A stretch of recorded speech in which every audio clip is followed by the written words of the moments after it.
चलिए बेटा, देखो भाई, आज ये वीडियो ना हम जो किरचॉफ लॉ हमने किया था उसी के न्यूमेरिकल कंटिन्यू करेंगे। और व्हीटस्टोन ब्रिज जो हमने पहले कर लिया था एक बार, उसको किरचॉफ लॉ की हेल्प से फिर से करेंगे। तो आपके सामने एक क्वेश्चन लिखा हुआ है, ये वही क्वेश्चन है जो आज हमने बेटा क्लास में किया था। इस क्वेश्चन में क्या है, इस क्वेश्चन में उसने क्या पूछा था कि हमें क्या निकालना है, ये जो ए है और ये डी पॉइंट है, इसके बीच का पोटेंशियल डिफरेंस निकालना है। ठीक है। और एक कंडीशन उसने क्वेश्चन में क्या बोली हुई थी कि ये जो ई बी वायर है इसमें कोई भी करंट फ्लो नहीं कर रहा है, ऐसा उसने दिया था। इस आर्म में कोई भी करंट फ्लो नहीं कर रहा है। ठीक है। तो इस टाइप के क्वेश्चन में हमें बोला हुआ पोटेंशियल निकालिए और डी के पॉइंट्स में मैंने बोला था ए से डी तक पहुंचने के लिए आप कोई भी पाथ चूज़ कर सकते हैं। जो आज हमने क्लास में किया था, हमने ए से डी तक पहुंचने के लिए ये वाला पाथ चूज़ किया था। ठीक है। तो एक बार चलो बता देता हूँ। सबसे पहले तो हम क्या करते हैं कि कोई भी पाथ चूज़ करो बेटा, आप ये वाला पाथ चूज़ करो, ये वाला चूज़ करो, लेकिन सबसे पहले तो आपको सर्किट में करंट ही पता होना चाहिए अगर ए से डी पर पहुँचना है। तो करंट आपने निकाला, कैसे निकाला था आपने, वही हमारा क्या लगा था, क्लोज लूप में केवीएल वगैरह अप्लाई किया था। यहाँ से करंट नहीं जा रहा था तो हमने आई की वैल्यू निकाल ली थी। और इस सर्किट में जो करंट की वैल्यू थी वो कितने एम्पियर थी, 2 एम्पियर हमारी निकल के आई थी। ठीक है, ये किया था हमने क्लास में। तो करंट ये 2 एम्पियर कहाँ से निकला था, शायद इस बैटरी से निकाला था। आपकी मर्ज़ी है, कहीं से भी निकालो, इससे निकालो, उससे निकालो, सेम ही करंट फॉलो करेगा। मान लीजिए हमने यहाँ से क्या करंट निकाला था, आई निकाल लिया था। यही करंट अब इस सर्किट में क्या होता रहेगा, फ्लो होता रहेगा। यही करंट आई यहाँ से गया, हमने क्लास में शायद यहाँ से निकाला था। सेम ही फ़र्क है ना, कोई फ़र्क नहीं पड़ता ना बेटा, वही करंट है ये सारा का सारा आई। तो यही आई इधर गया। अब जंक्शन तो यहाँ आया ना, यहाँ पे करंट को डिवाइड होना था, लेकिन उसने क्वेश्चन में बोल रखा है कि ई बी में वो कोई भी करंट जा ही नहीं रहा था। तो इसमें अगर करंट नहीं जा रहा है तो कहाँ जाएगा, डायरेक्ट जाएगा। ये आई जो करंट आया था वही इस वायर में फ्लो करेगा। तो अब ये करंट कभी चेंज ही नहीं होगा, वही आई इधर आ गया और वही आई इधर आ गया। ठीक है। अब ये एक जंक्शन आया, यहाँ पे ये करंट ऊपर की तरफ जा सकता था, कुछ करंट यहाँ पे जंक्शन पे ऊपर की तरफ जाना चाहिए था, कुछ इधर, लेकिन इधर तो इस वायर में तो उसने क्वेश्चन में बोला कि करंट जा ही नहीं रहा। तो यही आई करंट इधर आ गया।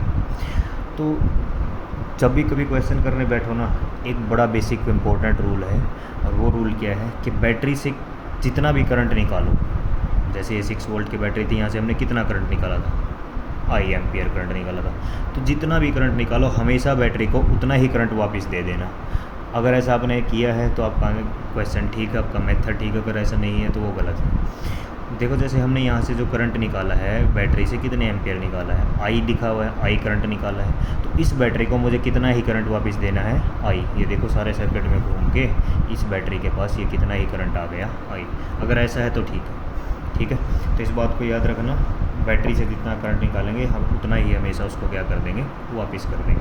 तो हमने कोई केवीएल लगाया इस सर्किट में, लूप में लगाया, इसमें वायर में करंट नहीं जा रहा, तो हमने देखा कि आई की वैल्यू कितनी आ गई थी बेटा, ये 2 एम्पियर। जिस सर्किट में करंट फ्लो कर रहा है वो 2 एम्पियर। उसके बाद हमने क्या किया था, ए से डी ब्रांच तक जाने के लिए ये वाला पाथ फॉलो कर लिया था। ऐसे ये पॉइंट ए है हमारे पास, ये वाला रजिस्टेंस आ गया।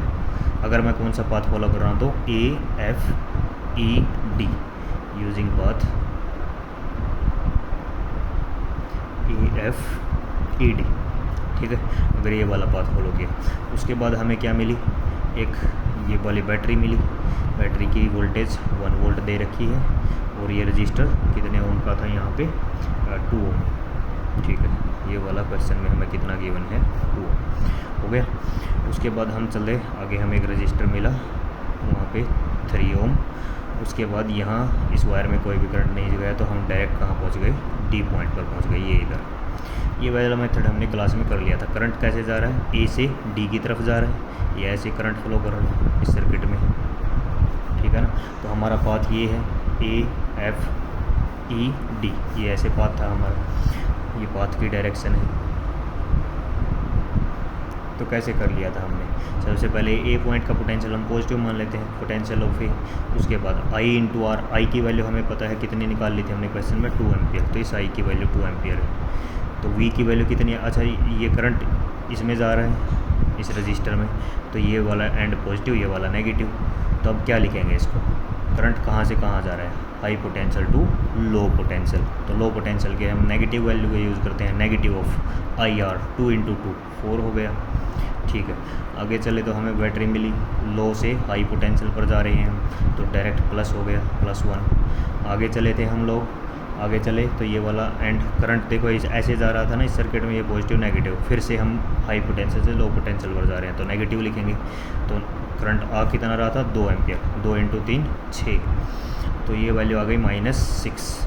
और फाइनली हम डायरेक्ट कहाँ पहुँच गए, ये सब किसके इक्वल है, पोटेंशियल ऑफ D। ठीक है, तो इसको हमने सोल्व किया था, तो ये आ गया था VA, इसको उधर ले आए -VD इज इक्वल टू ये -10 + 1 कितना हो गया था, -9, और उधर लेके गए तो 9 वोल्ट। तो A से D के बीच का पोटेंशियल डिफरेंस इस रास्ते से हमने जब निकाला था तो कितने वोल्ट आ गया था, 9 वोल्ट आ गया था। दूसरा बच्चों, ये वाला क्वेश्चन मैं इसलिए अब मैंने उठाया था दोबारा, क्योंकि ना कोई ये सोच सकता है कि मैं A से D तक जाने के लिए ये वाला पाथ चूज़ करूँ। ठीक है, ये भी आप चूज़ कर सकते हो, लेकिन इसमें बेटा प्रॉब्लम क्या है कि बीच में R दिया हुआ है। इस पहले ना अगर आप ये वाला पाथ चूज़ करते हो तो इस R की आपको वैल्यू निकालनी पड़ेगी। ठीक है, तो मैं ये वाला पाथ भी चूज़ करके बता रहा हूँ, क्योंकि कई बार अगर क्वेश्चन है इस टाइप से ही आपसे मजबूरी में हो जाए ये वाले पाथ आपका फॉलो करना, आपसे ये बोल दे कि ये वाला पाथ फॉलो करते हुए आप पोटेंशियल डिफरेंस बताइए, तो हमें R की वैल्यू निकालनी आनी चाहिए।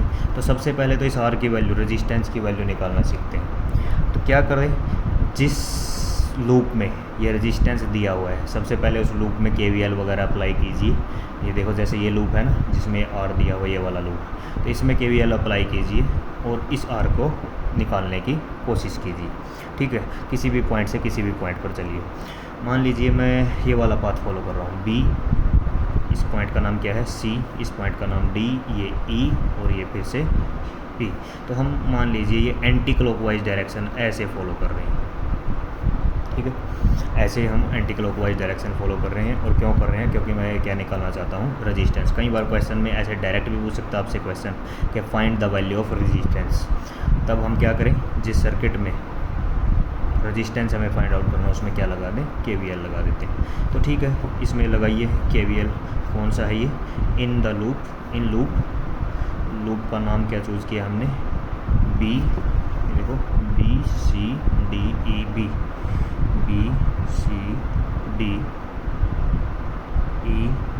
ये वाला हमने क्या चूज़ किया है, लूप को चूज़ किया है। ठीक है बेटा, तो स्टार्ट हो जाओ। सबसे पहले कहाँ से स्टार्ट करेंगे हम लोग, B पॉइंट से स्टार्ट करेंगे। करंट वगैरह की डायरेक्शन हमने ऑलरेडी दिखा रखी है।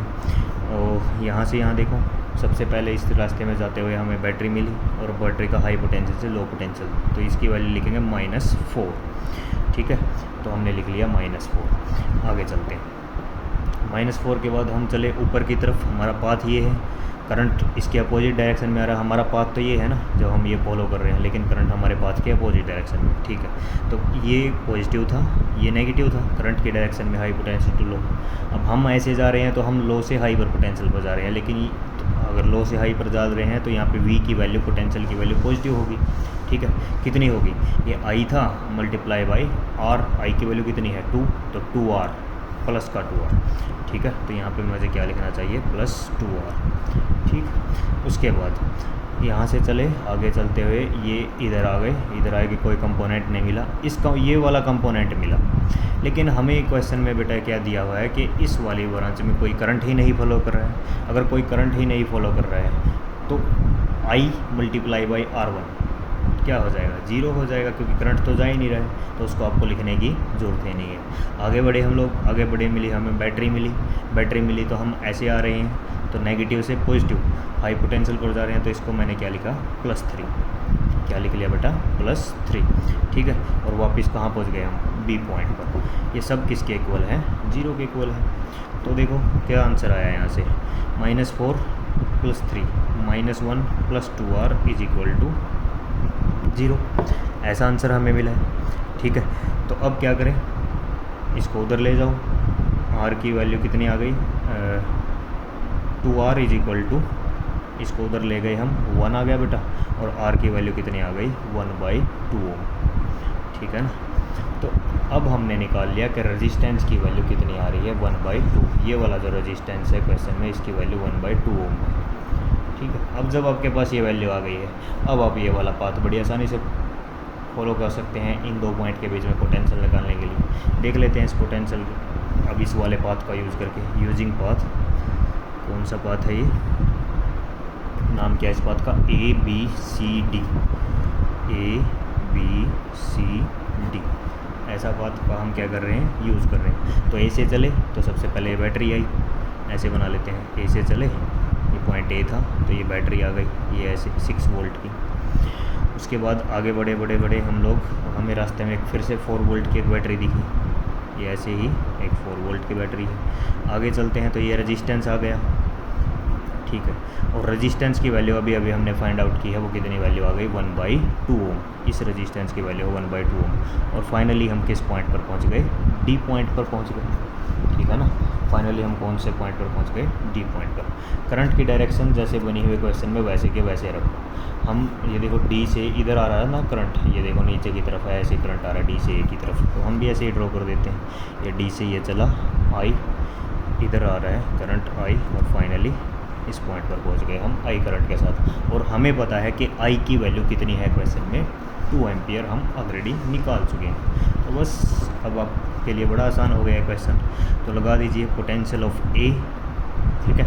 उसके बाद बच्चों हम कहाँ से, ए से डी पर जा रहे हैं ना, ये वाला पाथ है हमारा, ठीक है, पोटेंशियल ऑफ ए। उसके बाद हमें बैटरी मिली, बैटरी का हाई से लो पोटेंशियल पर बढ़े तो माइनस हो गया, -6।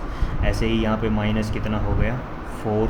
आगे बढ़ो, करंट तो यहाँ से यहाँ आ रहा था, तो ये वाला टर्मिनल नेगेटिव, तो ये वाला कौन सा था, पॉजिटिव। हम ऐसे जा रहे हैं नेगेटिव से पॉजिटिव, तो हम लो से हाई जा रहे हैं तो वैल्यू प्लस आएगी, तो प्लस 1/2 इंटू आर तो हो गया ना 1/2 इंटू आई की वैल्यू कितनी आ गई थी क्वेश्चन में, 2 एम्पियर, ठीक है 2। और ये सब किसके इक्वल है, पोटेंशियल एट डी। पहुँच गए हम डी पॉइंट पर। अब देखो ये 2 से 2 कैंसिल हुआ, वैल्यू कितनी बची यहाँ पे, 1 बची, -6 -4 -10 +1 -9 हो गया। तो इसको उधर उठा के लिया, VA minus VD is equal to, इधर -9 था तो उधर लेके गए तो 9 वोल्ट। तब भी आंसर क्या आएगा, सेम आएगा। तो आप जैसा मर्जी चाहें वैसा पाथ फॉलो कर सकते हैं, बस पहले आपको रेजिस्टेंस की वैल्यू निकालनी आनी चाहिए, ठीक है।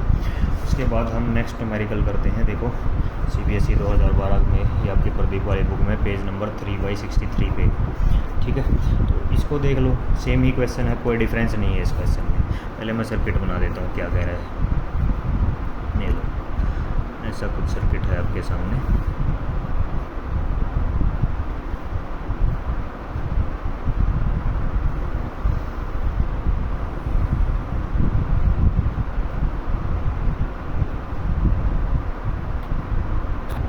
हाँ बेटा देखो ये हमारे पास क्या बन गया है, लूप बन गया है। तो आपसे क्वेश्चन में बोला गया है, क्वेश्चन में पढ़ देता हूँ। Using Kirchhoff rule determine the value of unknown resistance R. ये देखो इसमें ना फिर से ये अननोन रेजिस्टेंस दे रखा है आर। इस बार आपको डायरेक्ट ही बोल दिया क्वेश्चन में कि इस अननोन रेजिस्टेंस आर की वैल्यू निकालिए। एक तो हमें ये चीज़ निकालनी है, दूसरा इसने कंडीशन क्या दी है, when there is no current flow through the 4 ohm resistance. जो इस सर्किट में 4 ओम वाला रेजिस्टेंस है, यानी ये 4 ओम का रेजिस्टेंस है, इसमें कोई करंट नहीं फ्लो कर रहा है, no current flows in the 4 ohm resistance.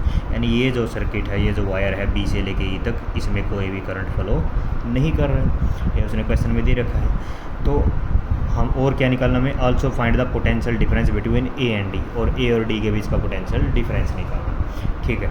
तो 3 चीज़ें मेरे से पूछी गई हैं। एक तो आर निकालना है, कंडीशन क्या है कि इसमें 4 ओम वाले रजिस्टर में कोई करंट नहीं फ्लो कर रहा है, और दूसरी चीज़ क्या है कि ए से डी के बीच का पोटेंशियल निकालिए। तो सबसे पहले हालांकि मुझे क्या बोला कि आर निकालिए, ठीक है, आर के लिए हम सोल्व करेंगे। लेकिन एक और चीज़ है कि उसने क्या भी बोला है कि हमें कि अगर मुझे पोटेंशियल डिफरेंस निकालना है ए से डी के बीच का, तो बच्चों हमें क्या भी चाहिए, सबसे पहले तो करंट ही चाहिए सर्किट में। मैंने आपको बोल रखा है कि इस टाइप के कोई जब लागे क्वेश्चन में सबसे पहले करंट के लिए ही सोल्व कीजिए, ठीक है। तो पहले तो आपको सर्किट में करंट ही निकालना पड़ेगा कि करंट फ्लो कितना कर रहा है। जब आप करंट निकाल लोगे तो आसानी से आर की वैल्यू भी फाइंड आउट हो जाएगी, और आर की वैल्यू फाइंड आउट हो जाएगी तो फिर ए से डी तक आप जाने के लिए ये वाला पाथ चूज़ करें, ये वाला पाथ चूज़ करें, आपकी इच्छा होगी, ठीक है। तो एक काम करते हैं, सबसे पहले हम करंट के लिए ही सोल्व करते हैं, ठीक है। करंट के लिए जो मर्जी आप लूप चूज़ करें, ये वाला चूज़ करें, ये वाला चूज़ करें, उससे बिल्कुल भी कोई इफेक्ट नहीं पड़ रहा है, ठीक है। जिस मर्जी को लूप को आप चूज़ करना चाहते हैं वो चूज़ कीजिए। लेकिन इसमें ना ऑलरेडी आर दे रखा है, इसकी वैल्यू मुझे पता होनी चाहिए, तब तो हम करंट निकाल पाते। तो एक काम करते हैं, ये वाला सर्किट हमें दिखाई दे रहा है, इसमें हेल्प से क्या निकाल लेते हैं सबसे पहले, करंट। देखो सर्किट में ना कितनी बैटरी है, एक 3 वोल्ट की ये लगी हुई है, एक 6 वोल्ट की ये लगी हुई है, एक 9 वोल्ट की ये लगी हुई है, ठीक है। करंट आप कितने भी सेल से निकाल सकते हैं, इससे भी निकाल सकते थे, लेकिन उसने क्वेश्चन में बोला कि इसमें तो कोई करंट ही नहीं फ्लो कर रहा है, तो इसमें से तो करंट निकालने का कोई मतलब ही नहीं रह गया। अब या तो इससे निकालें या इससे निकालें, कोई किसी एक सेल में से निकाल लो। मैंने आपको बोला था, क्लास में बताया था कि जो बड़ी बैटरी होती है उसमें से हम जनरली करंट निकाल लेते हैं। तो मान लीजिए मैंने यहाँ से करंट निकाला आई, वहाँ से भी दोनों में से भी निकाल सकते हैं एक साथ, लेकिन मैंने मान लिया कि मैं एक ही करंट निकाल रहा हूँ 9 वोल्ट वाली बैटरी से, कितना आई, ठीक है। ये करंट फ्लो हुआ आई, इधर चलता रहा, ये ऐसे सर्किट में फ्लो हुआ। अब ये आई यहाँ जाके डिवाइड होना था इस पॉइंट पर, लेकिन उसने बोल दिया क्वेश्चन में इस 4 ओम वाले रेजिस्टेंस में कोई करंट नहीं जा रहा, तो यहाँ तो करंट जाएगा नहीं। अगर नहीं जाएगा तो ये आई करंट सारे सर्किट में फ्लो होता रहेगा, ये ऐसे, यही आई करंट आपको सारे सर्किट में देखने को मिलेगा। और ये करंट वैसे वापस अब इधर भी नहीं जाएगा क्योंकि इसमें करंट नहीं है, तो वापस इधर आई। हमारी कंडीशन देखो फुलफ़िल हो गई। मैंने बोला था कि जितना करंट हम बैटरी से लेते हैं सेल से, उतना ही करंट उसको वापस दे देते हैं। यहाँ से हमने आई करंट लिया था, तो ये पूरे सर्किट में घुमा के आई करंट क्या आ गया, वापस आ गई ना बात समझ में। तो एक काम कीजिए, लूप चूज़ करिए और करंट के लिए सोल्व कीजिए। मान लीजिए मैं लूप ले रहा हूँ AFEBA, यही लूप ले लेते हैं, ठीक है। तो लगा देते हैं इसमें, कैसे अच्छा चलिए वो बाद में बताता हूँ मैं। ऐसा बिल्कुल भी ज़रूरी नहीं है कि जैसे आपको 2 लूप दिखाई दे रहे हैं ना, एक ही ये लूप, इसमें भी लगा सकते हैं आप KVL। सेकंड दिखाई दे रहा है उसमें भी लगा सकते हैं, या हो सकता है कि आप पूरे पे भी एकदम सारे सर्किट पे भी एकदम आप क्या लगा सकते हैं, लूप रूल लगा सकते हैं, उससे भी कोई इफेक्ट नहीं पड़ता है। तो मान लीजिए मैं ये पहले वाला लूप ही चूज़ कर रहा हूँ, और डायरेक्शन जैसी आपकी इच्छा आप वैसे ले सकते हैं। पहले करंट की डायरेक्शन में हम पॉजिटिव नेगेटिव लिख लेते हैं। देखो ये करंट इधर से एंटर किया, ये पॉजिटिव ये नेगेटिव, जहाँ से करंट एंटर हुआ वो पॉजिटिव नेगेटिव, यहाँ तो जाएगा ही नहीं, इधर आ रहा है तो ये पॉजिटिव ये नेगेटिव। आगे चले, ये बैटरी वगैरह है, उससे हमें कोई लेना देना नहीं है, ठीक है। तो देखो हम इस तरीके से, मैं मान लीजिए डायरेक्शन चूज़ करता हूँ कि मुझे कहाँ से कहाँ जाना पड़े, लो से हाई पोटेंशियल। जैसे ये लो है ना रेजिस्टेंस को, ये क्या है हाई पोटेंशियल। तो मुझे अगर यहाँ से यहाँ आना चाहता तो लूप के डायरेक्शन कैसे लूँगा, ऐसे एंटी क्लॉकवाइज लूँगा, ठीक है। तो मैंने मान लीजिए क्या डायरेक्शन ले ली, एंटी क्लॉकवाइज, मैं ऐसे घूम रहा हूँ इस लूप में, ठीक है। तो क्या applying KVL Kirchhoff voltage law in loop, कौन सा लूप है, ABEFA, ये वाला लूप मैंने चूज कर लिया, ABEFA, ठीक है। ये वाला लूप आप चूज किया। तो A से चले हैं, चलिए सबसे पहले बैटरी आई, बैटरी का हाई पोटेंशियल से लो पोटेंशियल की तरफ हम बढ़ रहे हैं, तो इसको -9 लिखना पड़ेगा मुझे, -9। आगे चले तो हम इस यहाँ पे पहुँचे। यहाँ पे देखो ये लो पोटेंशियल था, ये हाई था, हम लो से हाई पर जा रहे हैं, तो इसको +6, ठीक है। इसको लिखने की ज़रूरत ही नहीं है क्योंकि यहाँ पे वोल्टेज क्या होगी I/R, और लेकिन इसमें बोला गया कि इसमें कोई भी करंट फ्लो नहीं कर रहा है, करंट 0 है, तो 0 × 4 0 ही हो गया। आगे बढ़ते हैं, यहाँ पहुँच गए हम लोग नेगेटिव से positive, low potential to high potential, ठीक है। तो प्लस लिखना चाहिए मुझे, +I करंट I ही जा रहा है ना, ×1, अच्छा I×1 I ही हो गया, ठीक है। लिखने की भी ज़रूरत नहीं है इसको ऐसे। आगे चले यहाँ पे देखो लो से हाई पर आ गए, फिर से प्लस लिखना चाहिए मुझे, ये भी क्या है I×1, ऐसे हो गया, ठीक है। और फाइनली हम A पर पहुँच गए। तो ये सब किसके इक्वल है, 0 के इक्वल है। तो -9 + 6, ये I है, I × 1 यानी I, और ये भी क्या है I कितना हो गया 2I = 0। तो ये कितना बचा, -3 + 2I = 0, 2I = उधर लेके गए 3, तो I की वैल्यू कितनी आ गई यहाँ से 3/2 एम्पियर, ठीक है। I की वैल्यू, सबसे पहला टास्क हमारा सोल्व हो गया कि करंट की वैल्यू हमने सोल्व कर ली, कितनी आ गया 3/2 एम्पियर। तो इस सर्किट में ये जो पूरा करंट I इधर से फॉलो कर रहा है, इसकी वैल्यू 3/2 एम्पियर। अब हम किसके लिए सोल्व करें, उसने क्या निकालने का बोला क्वेश्चन में, रेजिस्टेंस की वैल्यू निकालनी है। तो मैंने बोला था कि जब रेजिस्टेंस की वैल्यू निकालनी है तो हम क्या कर सकते हैं, हम क्या कर सकते हैं कि हमें जो लूप मिला है उस पर उठा के क्या लगा दीजिए आप, KVL लगा दीजिए। ठीक है, तो ये वाले लूप में है ये रेजिस्टेंस, तो इसमें भी उठा के KVL लगा दीजिए। डायरेक्शन कोई भी ले सकते हैं, कोई फ़र्क नहीं पड़ रहा। मान लीजिए मैं ये ऐसे क्लॉकवाइज ले लेता हूँ। कैसे ले ली मैंने, क्लॉकवाइज। B पॉइंट से स्टार्ट हुआ और मैं क्लॉकवाइज डायरेक्शन लेता हूँ, वापस किस पे आ गया, B पर। किसके लिए सोल्व कर रहा हूँ, R के लिए। ठीक है, तो using KVL in loop, loop का क्या नाम है हमारा, B से स्टार्ट हुए हैं थे हम लोग, ये देखो B E D C B, मैं लिख देता हूँ ऐसे B E D C B, ऐसे आ रहे हैं हम लोग। ठीक है, तो लगा दीजिए। इधर चलिए, सबसे पहले B से ऊपर, ये नेगेटिव से प्लस, तो हम +6 लिखा हमने। इधर लिखने की ज़रूरत ही नहीं है क्योंकि I × R, I यहाँ पे 0 है। आगे चलो यहाँ पे आ जाओ। ठीक है, अब यहाँ पे क्या है, हम हाई पोटेंशियल से लो पोटेंशियल पर जा रहे हैं, तो इसलिए मुझे नेगेटिव लिखना चाहिए पोटेंशियल को, तो मैंने लिखा minus negative I × R। I की वैल्यू तो मुझे पता है 3/2 है, और R अभी हम निकाल रहे हैं, R के लिए ही सोल्व कर रहे हैं इसको, तो -3/2 × R, ऐसा मैंने लिखा। आगे हम बढ़े सर्किट में, और हमें सर्किट में आगे बढ़ते हुए क्या मिला, ये बैटरी आ गई। और बैटरी में हम कहाँ से कहाँ, हाई टू लो पोटेंशियल, तो इसको क्या लिखना चाहिए, -3। क्या लिखा मैंने, -3, और वापस हम किस पर आ गए, B पॉइंट पर। ये सब किसके इक्वल है, 0 के इक्वल है। तो ठीक है, वैल्यू निकल गई यहाँ से R की, ये 6, ये -3, कितना आ गया, 3, और ये क्या है, -3/2 R है, उधर ले जाके कितना बना, 3/2 R। ठीक है, R की वैल्यू कितनी आ गई बेटा यहाँ से, R = उधर जाके मल्टीप्लाई कर दो, 3 × 2 / 3, ऐसा आ गया ना, 3 × 2 / 3, 3 से 3 कैंसिल, तो कितने ओम, 2 ओम हमारे R की वैल्यू आ गई। बड़ी आसानी से सोल्व कर लिया हमने। ठीक है, तो अब क्या निकालना है, और एक चीज़ निकालनी थी हमें, potential difference between A and D। इस R की वैल्यू हमारी कितनी आई है अभी, 2 ओम। तो आपकी मर्ज़ी है बेटा, यहाँ से जाना चाहो यहाँ से जाओ, यहाँ से जाना चाहो यहाँ से जाओ, कोई भी पाथ फॉलो करो। बोलो, नीचे वाला ही पाथ फॉलो करें, A B C D, ये वाला पाथ फॉलो कर लो।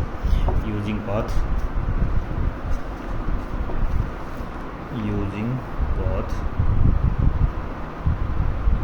ABCD।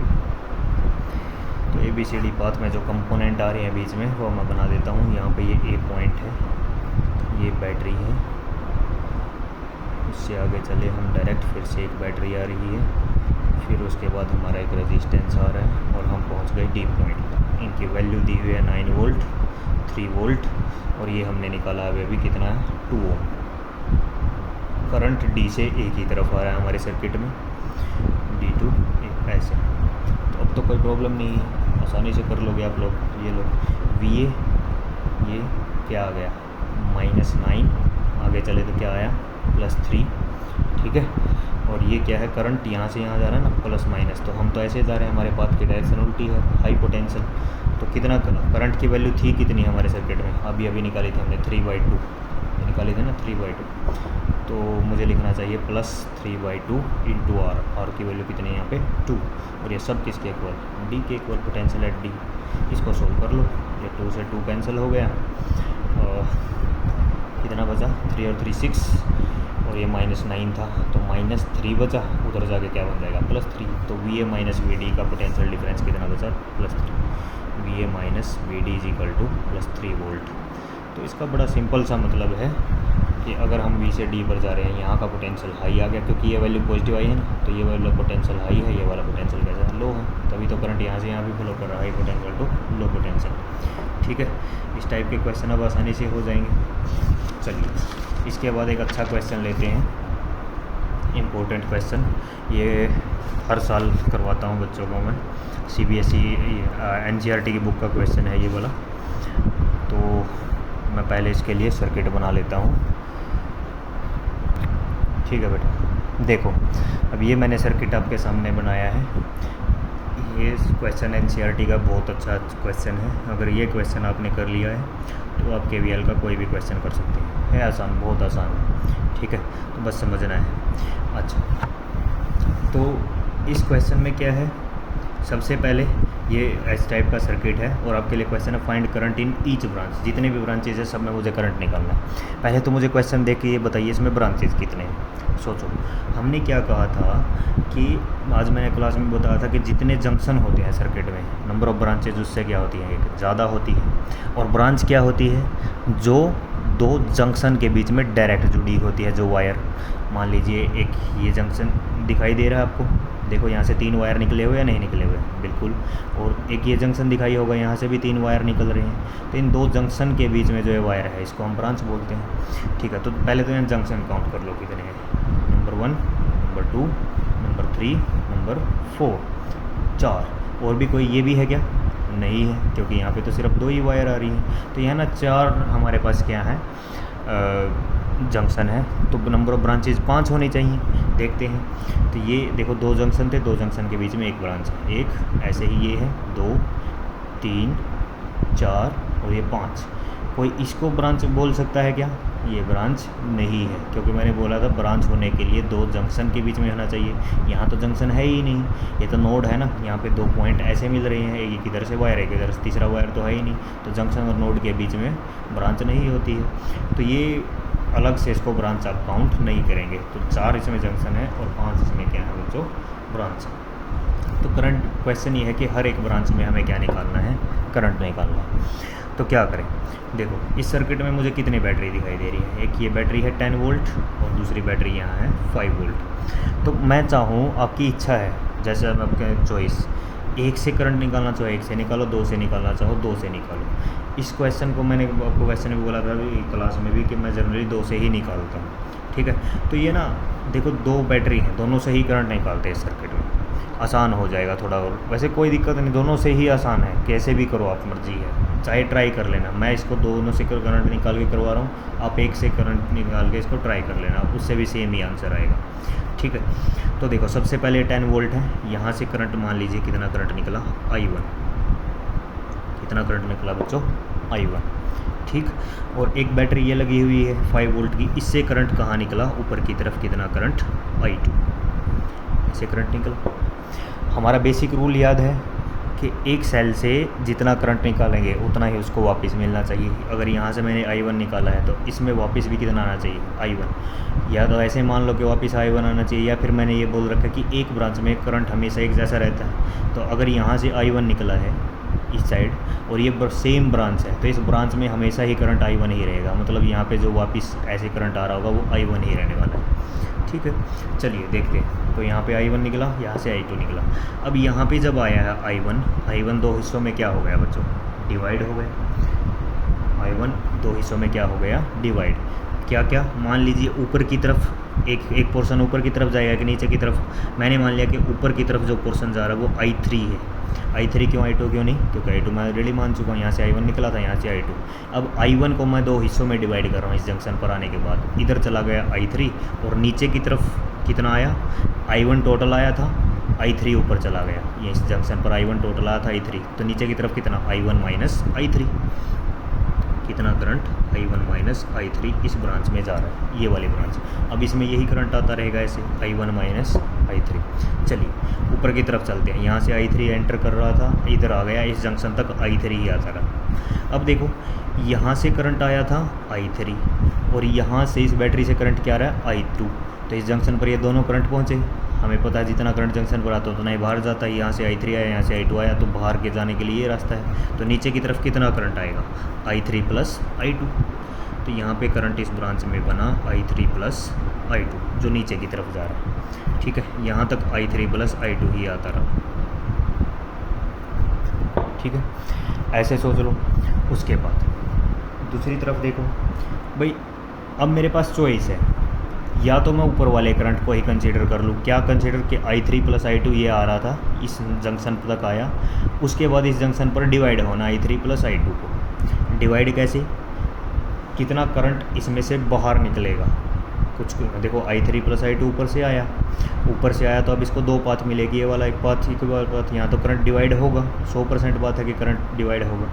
I3 प्लस I2 नहीं रहेगा, तो क्या करें, हमें पता है, मैंने आपको बोला था कि एक ब्रांच में हमेशा करंट क्या रहता है, सेम। तो यहाँ से I1 निकाला था, तो इस ब्रांच में तो हमेशा ही करंट कितना रहना है, I1 रहना है। तो इस जंक्शन पर ऊपर की तरफ से I2 plus I3 plus I2 आया, इधर I1 चला गया, तो नीचे की तरफ कितना आ गया, I3 plus I2 minus I1। या तो ऐसे सोच लेते हैं, ठीक है। ऊपर की तरफ से आया I3 प्लस I2, I1 इधर चला गया, इस ब्रांच में कितना करंट जा रहा है, I1। तो नीचे की तरफ कितना बचा, I3 plus I2 minus I1, ये नीचे की तरफ आ रहा है। या यहाँ से सोच लो ऐसे, ये I1 माइनस I3 था, ये ऐसे आया था, ठीक है बेटा। अब यहाँ पे I1 माइनस I3 इस D नोड तक आ गया, इस D जंक्शन तक आ गया। बैटरी से जितना करंट लेते हैं उतना ही करंट उसको वापस देते हैं। इस बैटरी से देखो हमने कितना करंट लिया था, I2 लिया था, तो इसको वापस भी कितना ही जाएगा, इस ब्रांच में I2 ही जाएगा।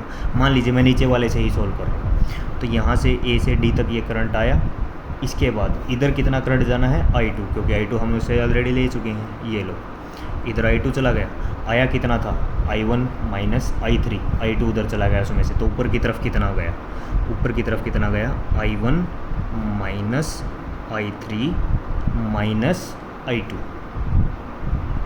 बोलो ठीक किया है मैंने या गलत कर दिया, बिल्कुल ठीक किया है।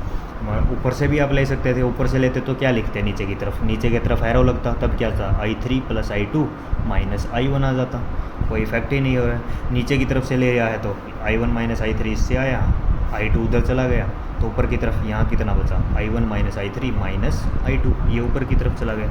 तो यहाँ कितना करंट आ रहा है ऐसे, I1 minus I3 minus I2, ठीक है। इस बात में किसी को कोई प्रॉब्लम नहीं है। इनको देख लो, ये इतना करंट नीचे से ऊपर और ऊपर से नीचे I3 प्लस I2, तो दोनों को जब ऐड करोगे तो इधर कितना जाएगा, I3 से I3 कट गया, I2 से I2 कट गया, तो कितना बचा, I1। इधर कितना करंट गया, I1। तो हो गया सारा करंट, पूरे सर्किट में हमने करंट को क्या कर दिया, बांट दिया, ठीक है। अब करंट की डायरेक्शन में पॉजिटिव नेगेटिव लिख लेते हैं ताकि आसानी रहे। ये करंट इस सर्किट में ऐसे जा रहा है, तो ये पॉजिटिव, ये नेगेटिव। इधर देखो नीचे की तरफ आ रहा है, तो पॉजिटिव नेगेटिव। इस पॉइंट पे देखो ये करंट ऐसे जा रहा है अंदर की तरफ, तो ये पॉजिटिव है, ये नेगेटिव है।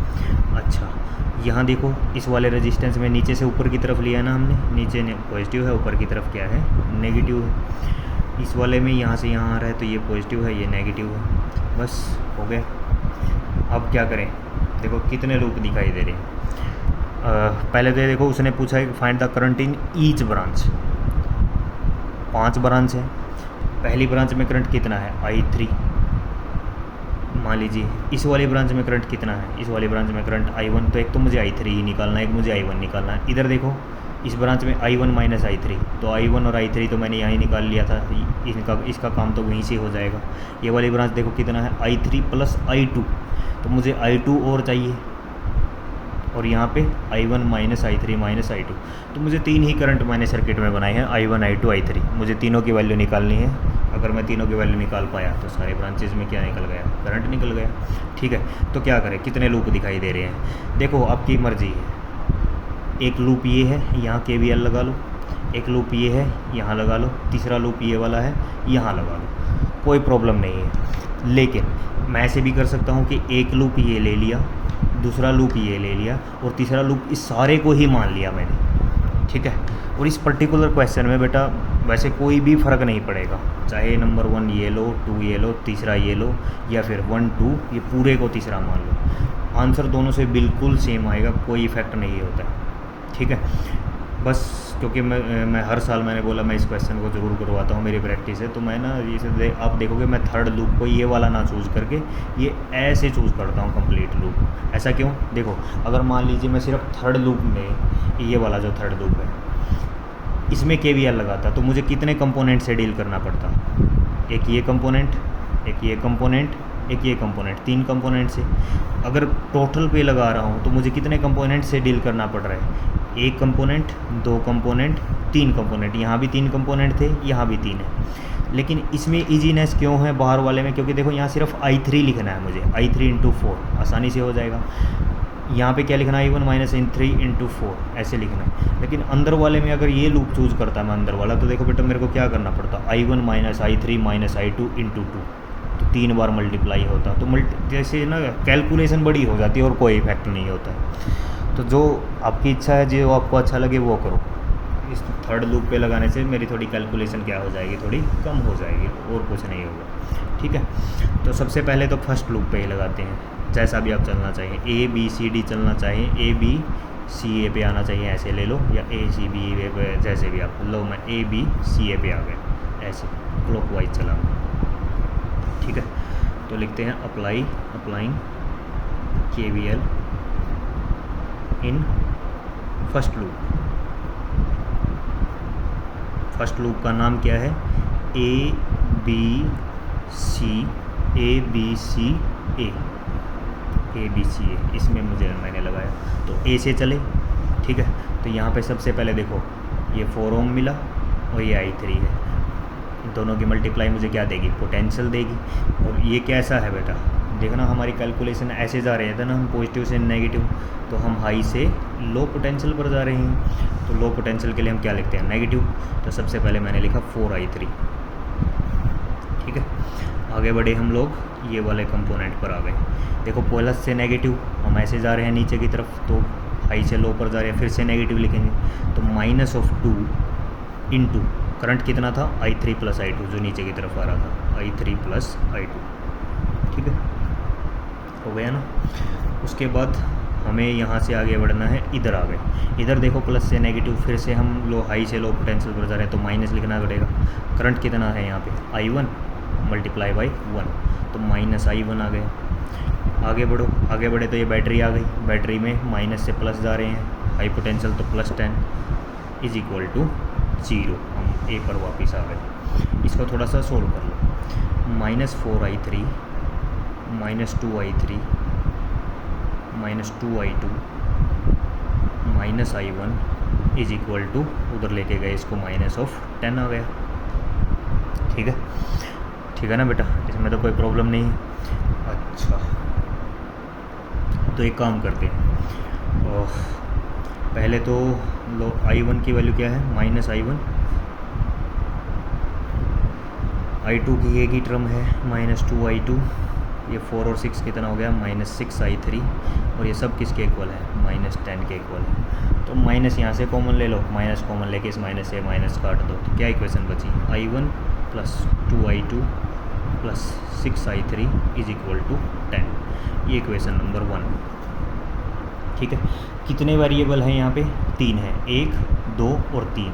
तो 3 वेरिएबल को सोल्व करने के लिए इक्वेशन भी तो कितनी चाहिए होती है? 3 ही चाहिए होती हैं बेटा। 2 वेरिएबल होते तो 2 इक्वेशन से काम चल जाता। तो इसीलिए मुझे 3 लूप पर लगाना पड़ेगा। एक लूप से मुझे इक्वेशन मिली, दूसरा लूप ये वाला दिख रहा है, इसमें लगा दूंगा, एक और इक्वेशन मिल जाएगी, फिर तीसरे को मैं कंप्लीट को मान लूँगा। तो 3 लूप हो जाएंगे, 3 इक्वेशन हो जाएंगी।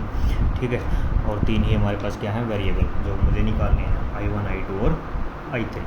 ठीक है, I1 + 2I2 + 6I3 = 10। ठीक है, इन लूप, अब कौन सा लूप चूज़ करें? बोलो, ये चूज़ कर ले, ADCA, ऐसे। ये लो, मैं एंटी क्लॉकवाइज चल रहा है, ADCA।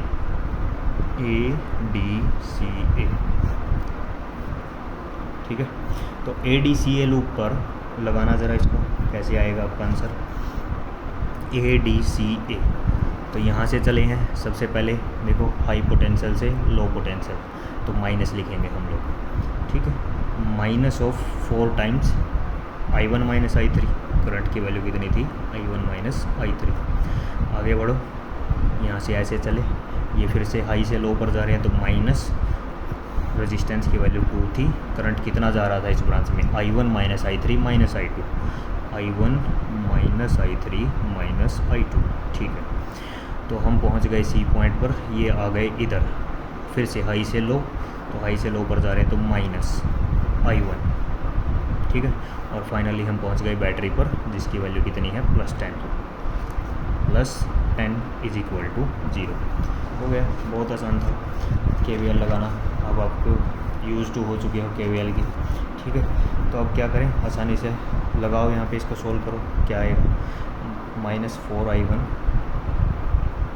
+ 4I3 -2I1 -2I3, minus minus plus हो गया, +2I3 + 2I2 minus I1 plus 10 is equal to 0। ठीक है, इतना है। तो I1 की इक्वेशन देख लो सबसे पहले कितना है। एक तो ये रहा I1 माइनस I1, अच्छा एक तो ये रहा I1, एक ये I1 है और एक ये I1 है। तो 4 2 6 और एक 7 माइनस 7 I1। I2 देखो अब कितने हैं, I2 शायद एक ही है, ये I3 है, I3 I2, हाँ प्लस 2 I2। I3 देख लो 4 I3 प्लस 2 I3, 4 और 2 6 I3 हो गए शायद सारे कंपोनेंट। और ये किसके इक्वल है, ये सब किसके इक्वल है, माइनस ऑफ 10 के इक्वल है। सब के सब किसके इक्वल है बेटा, माइनस ऑफ 10 के इक्वल है। इस 10 को उधर ले गए। ठीक है, या फिर इसको पॉजिटिव बनाना है तो एक काम कर लो, सारी इक्वेशन को नेगेटिव से क्या कर दो, मल्टीप्लाई कर दो नेगेटिव साइन से।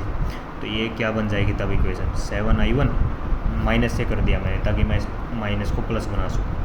ठीक है, 7I1 प्लस का हो गया माइनस माइनस, ये माइनस का हो गया minus 2I2 minus 6I3 is equal to 10। ये इक्वेशन नंबर कौन सी आ गई, सेकंड आ गई। ठीक है, अब देखो थर्ड जो इक्वेशन बनानी है, मैंने कहा था या तो ये लूप चूज़ कर लो, आपकी मर्ज़ी है, या फिर ये कंप्लीट लूप लगा लो। मैं कंप्लीट लगा रहा हूँ, आप अगर ट्राई करना चाहो तो ये वाला लूप लेके कर सकते हो, थोड़ी कैलकुलेशन भी होगी, आंसर वही आएगा। ठीक है, तो कौन सा लूप ले रहा हूँ मैं, ABEDA इन लूप ABEDA, ये लूप मैंने चूज़ किया। ठीक है, चलते हैं, ए से स्टार्ट करो। पहले क्या आया, वही माइनस 4I3 माइनस 4I3। ठीक है, अब यहाँ से हमारा काम हो गया है, हम डायरेक्ट यहाँ पे पहुँच गए बैटरी। ठीक है, बैटरी का हमें क्या मिला, पहले पॉजिटिव फिर बाद में कौन है, नेगेटिव, मतलब हम हाई से लो पर जा रहे हैं। तो -5, क्या लिखा मैंने, -5। अब यहाँ से होते हुए हम डायरेक्ट आ गए ये वाले रेजिस्टेंस पर। ठीक है, माइनस से प्लस ऐसे जा रही है ना हमारी कैलकुलेशन की डायरेक्शन, तो पाथ की डायरेक्शन हाई पोटेंशियल है, तो +4 × I1 - I3 +4 × I1 - I3, और ये सब किसके इक्वल, 0 के इक्वल। ठीक है, सोल्व करो, -4I3 -5 +4I1 -4I3, ठीक है लिखा ना मैंने, -4I3 -5 +4I1 -4I3 is equal to 0। ठीक है, यहाँ से I2 ही गायब हो गया, अच्छी बात है, हमारी कैलकुलेशन कम हो गई। तो क्या रिजल्ट आया यहाँ से, क्या इक्वेशन बनी, 4I1, क्या इक्वेशन बनी है ये, 4I1, 4 और 4 -8I3। ठीक है, ये सब किसके इक्वल है, 5 के।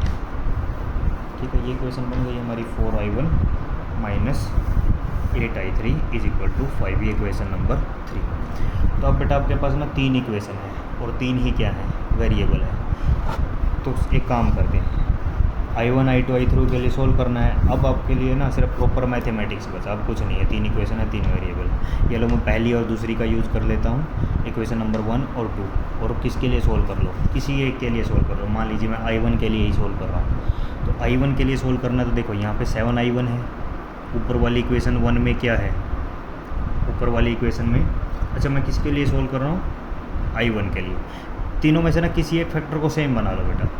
ये -2I2 है, वहाँ देखो ऑलरेडी 2I2 बना हुआ है फर्स्ट इक्वेशन में, यहाँ 6I3 है, यहाँ -6I3 है। तो डायरेक्ट क्या कर दे, दोनों इक्वेशन को ऐड कर देते हैं, इस इक्वेशन को और इक्वेशन को, तो ये दो फैक्टर कैंसिल हो जाएंगे। तो ऐड कर दो इक्वेशन नंबर 1 और 2 को, एडिंग इक्वेशन नंबर 1 and 2, 1 और 2। अच्छा चलो मैं ऐसे लिख ही देता हूँ। 1 क्या है हमारी, I1 + 2I2 + 6I3 is equal to 10, ये फर्स्ट थी। और सेकंड इक्वेशन क्या है हमारी, 7I1 - 2I2 - 6I3 is equal to 10। दोनों को ऐड करना है, ऐड करेंगे तो क्या, ये 7 और 1 कितना हो गया, 8I1। ठीक है, ये 2I2 से 2I2 कैंसिल, 6I3 से 6I3 cancel, is equal to कितना, 20। I1 की वैल्यू कितनी आ गई बच्चों यहाँ से, I1 = 20/8। ये आपको आंसर दे रहा है 2.5 एम्पियर। पहले का पार्ट हो गया, आसान था, 2.5 एम्पियर। अब देखो थर्ड इक्वेशन, देखो क्या आई हुई है, 4i1 - 8i3 = 5। i1 की वैल्यू अभी भी निकाली हमने, कितने, 2.5, वो उठा के इसमें पुट कर दो इस इक्वेशन में, तो i3 की वैल्यू आ जाएगी। ठीक है, तो using this value of i1 into equation number 3, using value of i1 into equation 3, तो कितना आंसर आ गया, 4 × 2.5 माइनस 8 × i3 = 5, ऐसे है। ठीक है, 4 × 2.5 2500 का 100, तो ये बचा 10, कितना हो गया 10 माइनस 8i3 = 5, इसको उधर ले जाओ, माइनस 8i3 = 5 माइनस 10 कितना हो गया, माइनस के 5 बचा, माइनस से माइनस कैंसिल, तो i3 की वैल्यू कितनी आ गई बेटा यहाँ से, 5/8। 5/8 कितना होता है, 0.8648, 2 बचा, 8 × 16, 4 बचा, 0.625 एम्पियर आ गया बेटा। तो ये किसकी वैल्यू है, i3 की वैल्यू है। अब क्या है, i1 की वैल्यू आपके पास है, i3 की वैल्यू आपके पास है, इन दोनों में से किसी एक इक्वेशन में पुट कर दो, या इसमें पुट कर दो या इसमें पुट कर दो, वो आपको किसका आंसर दे देगी, i2 का आंसर दे देगी। तो मैं डायरेक्ट लिख रहा हूँ, ठीक है, using equation value of i1 and i3 into कौन सी में पुट करें, किसी में पुट कर लो यार, आपकी इच्छा है। मान लीजिए इक्वेशन नंबर 1 में मैंने पुट कर लिया, तो इक्वेशन नंबर 1 में पुट करोगे, इक्वेशन नंबर 1 थी क्या, i1, पहले तो i1 ही चाहिए, i1 की वैल्यू कितनी आई है हमारी, 2.5, ठीक है, प्लस 2i2 के लिए हमने सोल्व करना है, प्लस 6 × i3 की वैल्यू अभी हमने कितनी निकाली, 0.625, ठीक है, और ये किसके इक्वल है, 10 के। तो इसको सोल्व कर लेना बेटा, ये आपको आंसर देगा, i2 का आंसर आपके पास आएगा 1.875 एम्पियर। ठीक है, तो हो गया हमारे पास i1, i2, i3 की वैल्यू आ गई। तो उसने ये क्वेश्चन पूछा था क्या, find the current in each branch of the network. तो देखो डायरेक्ट दिखाई दे रहा है, इस ब्रांच में कितना करंट है, i1 ही करंट फ्लो कर रहा है, तो i1 की वैल्यू है आपके पास, वो इसमें फ्लो कर रहा है करंट। इसमें देखो सिर्फ और सिर्फ क्या है, i3, तो उसकी वैल्यू आपके पास है। इस ब्रांच में कितना है, i1 - i3, तो i1 में से i3 की वैल्यू क्या कर देना, माइनस कर देना, वो इस ब्रांच में करेगा। ऐसे ही इनमें सोल्व कर लोगे। ठीक है, तो ये क्वेश्चन इस तरीके से आपका क्या हो गया, सोल्व हो गया। ठीक, अब हम चलते हैं, मैंने कहा था आपको कि मैं ना व्हीटस्टोन ब्रिज करवाऊंगा आपको एक बार और। व्हीटस्टोन ब्रिज करते हैं फिर से, इस बार हम व्हीटस्टोन ब्रिज किरचॉफ लॉ की हेल्प से करेंगे। ठीक है, तो व्हीटस्टोन ब्रिज को करने के 2 तरीके थे, एक वो तरीका था जो मैंने आपको क्लास में करवाया था, और एक तरीका अभी देख लेते हैं हम जो अभी करते हैं। ठीक है, तो फिर से व्हीटस्टोन ब्रिज अब आप आता है आपको, कोई नई चीज़ नहीं है, बस इस बार हम उसको कौन से मेथड से करेंगे, किरचॉफ लॉ से, व्हीटस्टोन ब्रिज। ठीक, देखो थ्योरी पार्ट बेटा आपने एज इट इज़ रखना है, उसमें कोई चेंज नहीं करना, जैसे हमने क्लास में लिखा था। सबसे पहले क्या लिखा था हमने व्हीटस्टोन ब्रिज के बारे में, कि व्हीटस्टोन ब्रिज क्या होता है। व्हीटस्टोन ब्रिज एक ऐसा अरेंजमेंट है, ये एक ऐसा डिवाइस है जिसके अंदर क्या होते हैं, 3 तो मेरे पास नॉन डिवाइस होते हैं और एक ऐसा होता है अननोन। तो हमने लिखा था it is a device which is use to find the unknown resistance. ठीक है, तो ऐसा लिख सकते हैं हम, it is a device which is use to find out unknown resistance. Wheatstone bridge का काम क्या होता है, अननोन रेजिस्टेंस की वैल्यू को फाइंड आउट करना इन द सर्किट। ठीक है, सबसे पहले आपने ये लिखा, उसके बाद नंबर 2 चीज़ क्या लिखेंगे आप लोग, नंबर 2 इसका प्रिंसिपल आपको पता है व्हीटस्टोन का क्या कहता है, वही अगर अपोजिट एंड, अच्छा चलो मैं इसका डायग्राम बना देता हूँ, प्रिंसिपल वगैरह अपने आप लिख लेना, मैं नहीं लिख रहा हूँ। देखो कैसे बनता है डायग्राम, ये वही है, 4 आर्म्स मुझे बनानी है, काइट के जैसी शेप होती है इसकी, 4 आर्म्स में सबके सब में क्या लगा होता है, रेजिस्टेंस लगा होता है। ठीक है। तो इस तरीके से आपको थोड़ा ना ढंग से बना लेना, ये पॉइंट और ये पॉइंट दोनों सामने आने चाहिए। ये मेरे ना देखो कुछ ऐसे आ गए, ये इधर आएगा, तो इस तरीके से बनाना इसको आप स्केल वगैरह की हेल्प से कि ये दोनों पॉइंट एक दूसरे के जस्ट नीचे हैं। इन दोनों के बीच में क्या लगा होता है बच्चों, पिछली बार मैंने क्या लगाया था, रेजिस्टेंस। एक्चुअल में यहाँ पे क्या होता है, गैल्वेनोमीटर होता है। क्या लगा होता है, गैल्वेनोमीटर। जी, गैल्वेनोमीटर एक ऐसा डिवाइस है जिसकी हेल्प से हम बहुत ही छोटे करंट को मेज़र कर सकते हैं, उसको डिटेक्ट कर सकते हैं। जैसे एमीटर होता है ना बेटा, एमीटर बहुत ज़्यादा छोटे करंट को मेज़र नहीं कर पाता है, तो उसकी कमी को कौन पूरा करता है, गैल्वेनोमीटर। गैल्वेनोमीटर को हम आगे बढ़ेंगे इसी यूनिट में या नेक्स्ट यूनिट में कि ये गैल्वेनोमीटर एमीटर में भी चेंज हो सकता है और वोल्टमीटर में भी क्या हो सकता है, चेंज हो सकता है। ठीक है, इसके साथ यहाँ पे एक टैपिंग की लगी होती है, की K2। ठीक है, की है एक, अगर इसको प्रेस करेंगे तो ये सर्किट में क्या करेगा, काम करेगा। मतलब की का काम पता है ना आप लोगों को क्या होता है। अगर की को ओपन करेंगे तो सर्किट में करंट नहीं जाएगा, अगर की को क्लोज कर देंगे तो वो क्या होगा, सर्किट में करंट जाना स्टार्ट हो जाएगा। तो ये यहाँ से ऐसे लगी होती है। तो बीच में मैंने क्या रेजिस्टेंस नहीं बनाया, बिल्कुल बनाया है, मैंने आपको बताया था। वहाँ पिछली बार मैंने जब करवाया था डायरेक्ट यहाँ पे रेजिस्टेंस लगा दिया था। गैल्वेनोमीटर का बेटा अपना रेजिस्टेंस खुद ही होता है। ठीक है, तो रेजिस्टेंस इसके अंदर ऑटोमेटिक इंक्लूड हो गया।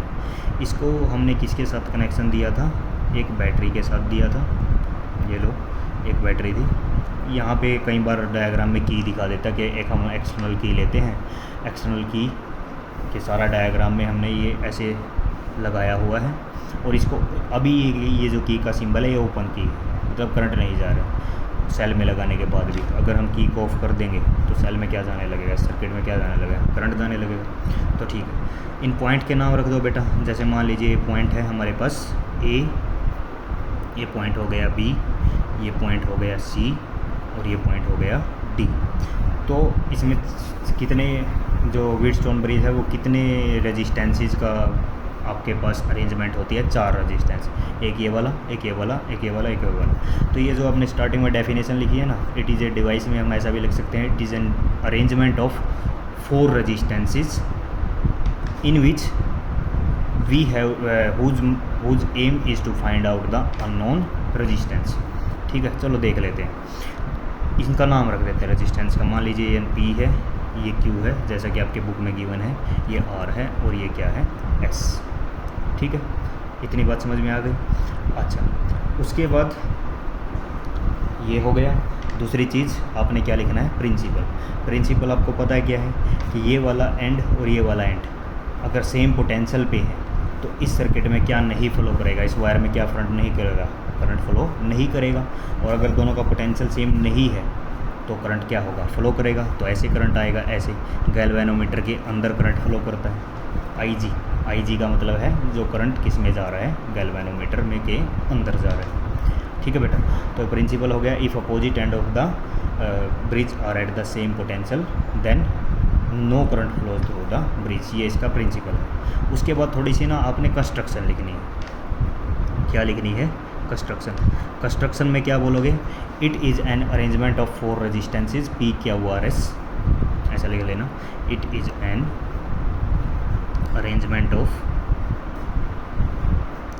4 रेजिस्टेंसेज PQRS। ठीक है, ऐसे कोमा लगा के लिख दिया, चलो मैंने। It N arrangement of 4 resistances PQRS। अच्छा, एम क्या होता है व्हीटस्टोन ब्रिज का, क्या फाइंड आउट करते हैं इसकी हेल्प से हम, अननोन रेजिस्टेंस। देखो कितने टोटल रेजिस्टेंस लगे हुए हैं, 4 में से बेटा 3 रेजिस्टेंस तो ऐसे होते हैं जो हमें नोन होते हैं, जो हमें पहले ही पता होते हैं। लैब में ये एक्सपेरिमेंट मैं आपको करवाऊँगा, मीटर ब्रिज के नाम से, वहाँ पे ये एक्सपेरिमेंट होता है। ठीक है, तो इन 4 में से 3 तो हमारे पास ऑलरेडी नोन होते हैं।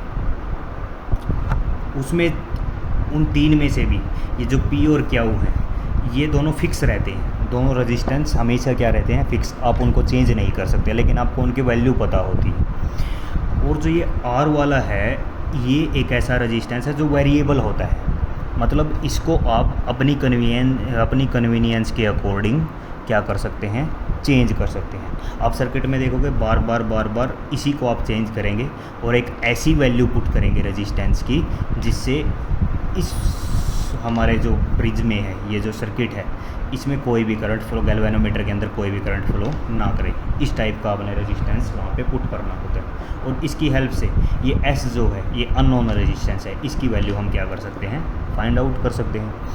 तो कंस्ट्रक्शन में हमने क्या लिखा, it is an arrangement of 4 resistances P, Q, R and S in which P and Q और ये दोनों के दोनों फिक्स्ड होते हैं और फिक्स्ड रेजिस्टेंसेस, और चलो ऐसे लिख देते हैं, और resistances of fixed value, resistances of fixed value. ठीक है। और बेटा एक चीज़ नोट करना, जहाँ पे ये फिक्स्ड रेजिस्टेंस के वैल्यू लगे होते हैं जिन आर्म्स में, देखो जैसे ये है फिक्स्ड रेजिस्टेंस, ये फिक्स कौन सी आर्म में लगा हुआ है, ए बी में, और ये वाला बी सी में। इन आर्म को हम रेशो आर्म बोलते हैं। क्या बोला जाता है इन आर्म्स को, रेशो आर्म। तो हम it is an arrangement of 4 resistances P, Q, R and S in which P and Q are fixed resistances, ये P and Q are resistances of fixed value and these arms are called ratio arms. क्या बोला जाता है इन्हें, ratio arms इनको बोला जाता है। ठीक है। आर जो होता है, R is the resistance which is variable in nature, variable in nature. तो आर जो होता है ये कैसा होता है बच्चों, वेरिएबल होता है। इसी की हेल्प से है, इसकी वैल्यू को चेंज कर करके हम क्या लेंगे, अपनी रीडिंग्स लेंगे और इस एस की वैल्यू को क्या करेंगे, फाइंड आउट करेंगे। ठीक है। In which R is the resistance which is variable in nature and S is the unknown resistance, S is the unknown resistance. ठीक है।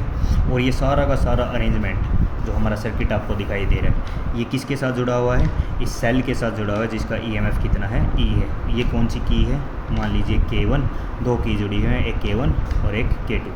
ठीक है। तो आपने लिखा है and S is the unknown resistance, ऐसे। ठीक है। दिस होल अरेंजमेंट या होल सर्किट, आपकी मर्जी है, arrangement is connected with a, किसके साथ जुड़ा हुआ है, with a cell of EMF E and a key K. किसके साथ जुड़ा हुआ बेटा, की K1 के साथ ये जुड़ा हुआ है। इतनी बातें समझ में आ गई। ठीक है।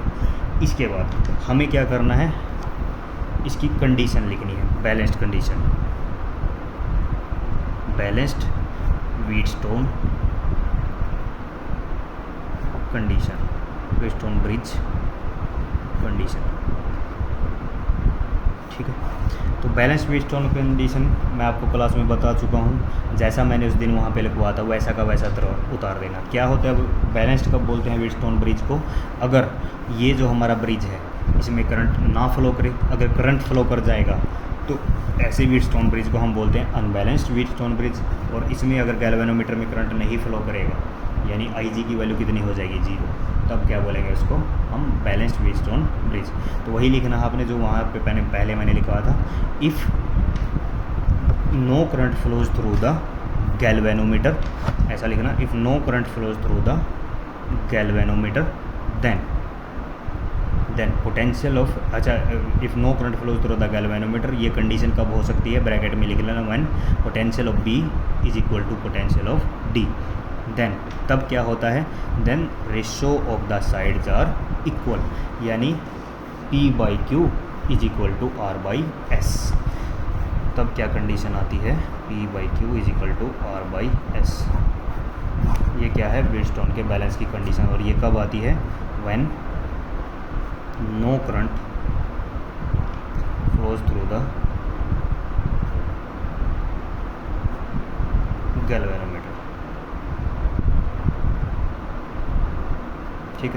अगर गैल्वेनोमीटर कोई भी करंट फ्लो नहीं करेगा तो साइड्स का रेशो होता है, वो क्या होता है बच्चों, इक्वल होता है, P/Q = R/S।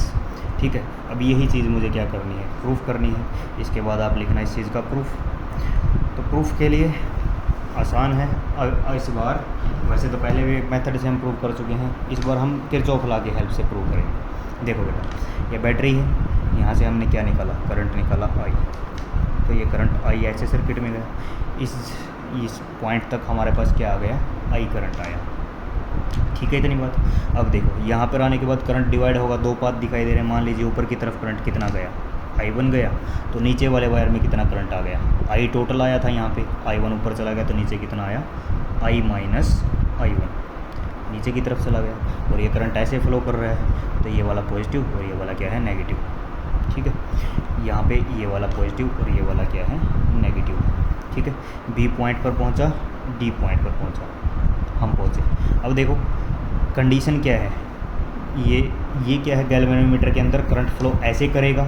अगर B से नीचे की तरफ करंट गैल्वेनोमीटर के अंदर आया, तब तो बेटा ये क्या होगा, अनबैलेंस्ड हो जाएगा। ठीक है, चलिए तो हम पहले ले लेते हैं, कंसिडर कर लेते हैं कि यहाँ से करंट I1 आया था, इस पर यहाँ इस पॉइंट पर कितना आ गया, I1, नीचे कितना चला गया, IG, तो इस वायर में कितना आ गया, I1 - IG।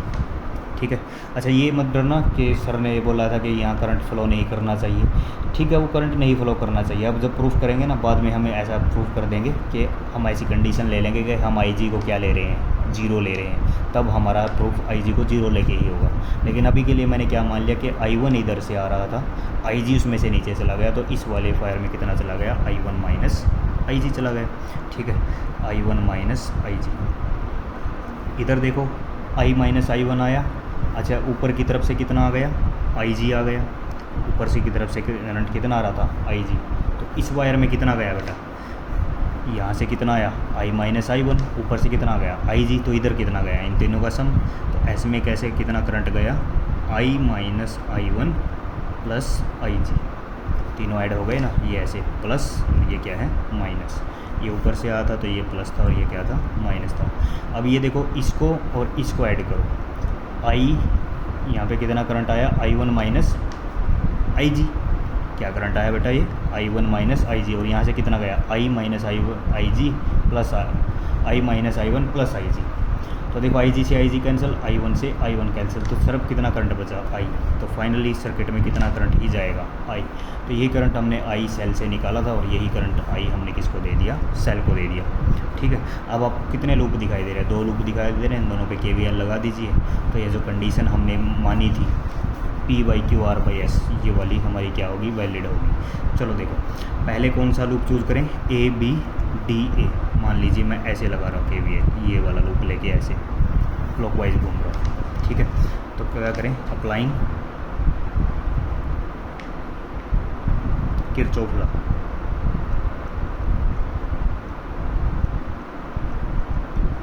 Applying Kirchhoff law in loop पहला मैंने चूज़ किया है ABDA।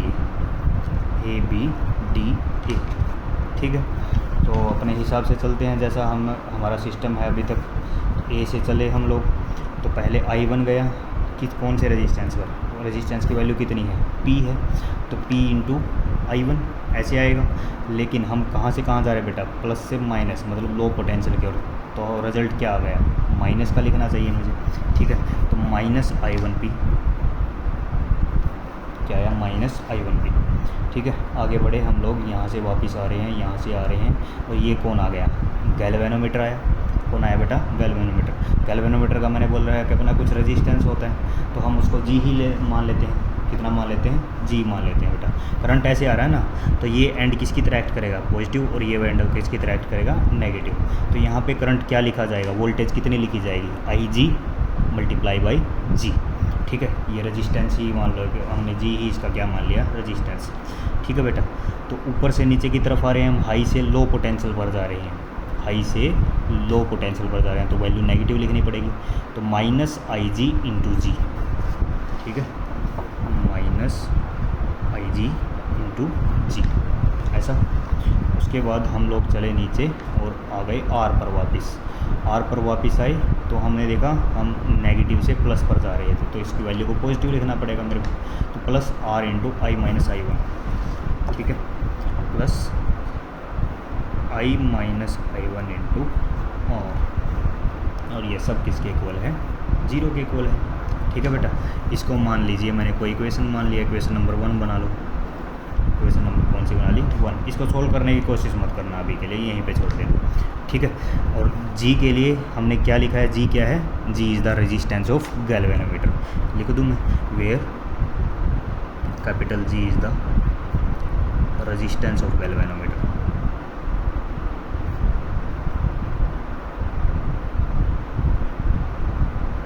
ठीक, एक लूप पर हमने लगा दिया, अब दूसरे लूप पर चूज कर लीजिए, जो भी आप लूप चूज करना चाहें अपने इच्छा अनुसार।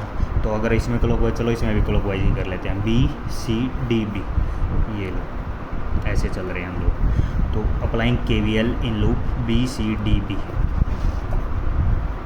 Again applying KVL in loop, दूसरे लूप का नाम क्या है हमारा, B C D B, B C D B, अच्छा कौन सा है बेटा, बी सी डी बी, ठीक है। तो बी सी डी बी में चलो हम लोग कैसे चलेंगे, बी सी डी बी में कहाँ से स्टार्ट करें बोलो, बी से स्टार्ट करना है ना, ये रहा आपका डायग्राम। तो बी से स्टार्ट होते हुए प्लस से माइनस जा रहे हैं, तो पोटेंशियल की वैल्यू डिक्रीज कर रही है, तो क्या आएगा, minus of this into this, I one minus I G into Q, ठीक है, minus of I one minus I G into Q, इतनी बार, ठीक है बेटा। आगे चलो, आगे हमारे पास आ गया ये एस वाला, एस वाले में करंट कितना जा रहा है, आई minus I one plus I जी, ठीक है, और हम नेगेटिव से प्लस की ओर जा रहे हैं, तो पोटेंशियल की वैल्यू प्लस आ गई, इंक्रीज कर रहा है तो प्लस लिखेंगे हम लोग, plus I minus I one plus I G into S, क्या आ गया बेटा, इंटू एस, इतनी बात समझ में। यहाँ से अब हम कहाँ चले, तो हम ये वाला लूप है ऊपर की तरफ जा रहे हैं, तो करंट देखो कितना था, आई जी था इसमें, और गैल्वेनोमीटर का रेजिस्टेंस कितना है, जी है, लेकिन देखो हम नेगेटिव से प्लस की ओर जा रहे हैं, तो इस बार प्लस लिखना पड़ेगा, plus I G into ji, plus I G into जी, और ये सब किसके इक्वल है, 0 के इक्वल है, ठीक है बेटा। तो ये इक्वेशन नंबर कौन सी आ गई, 2। अब देखो हमने कहा था कि हमने बैलेंस्ड वाली कंडीशन प्रूव करनी है, balanced Wheatstone bridge, P Q R S, इनका साइड का रेशो सेम होना चाहिए। तो ऐसी कंडीशन में हमने क्या माना था, no current flows through the galvanometer, इस गैल्वेनोमीटर में कोई भी करंट फ्लो नहीं करना चाहिए, यानी आई जी की वैल्यू क्या होनी चाहिए, 0।